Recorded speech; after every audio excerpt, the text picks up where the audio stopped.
सिंधुदुर्गच्या राजकोट किल्ल्यावरील छत्रपती शिवाजी महाराजांचा पुतळा कोसळला। गेल्या वर्षी मोदींच्या हस्ते झालेलं उद्घाटन, कंत्राटदारावर कारवाईची ठाकरे गटाची मागणी।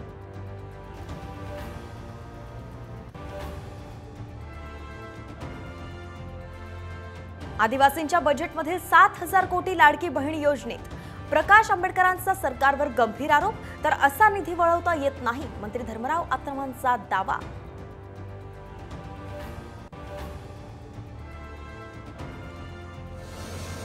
सलग तिसऱ्या दिवशी नाशिक शहर आणि परिसरात पावसाची संततधार। पंचवटीत 30 कुटुंब स्थलांतरित, तर सर्व शासकीय यंत्रणा अलर्ट मोडवर।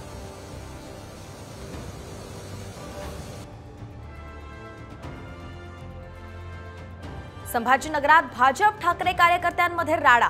भाजप कार्यकर्त्यांच्या अटकेसाठी दानवेंचं ठिय्या आंदोलन। आदित्य ठाकरेंच्या संभाजीनगर दौऱ्याला भाजपचा विरोध। मारामारी सुरू झालेली आहे। काँग्रेस खासदार वसंत चव्हाण यांचं निधन। हैदराबादमधल्या हॉस्पिटलमध्ये घेतला अखेरचा श्वास। नांदेड जिल्ह्यावर शोककळा।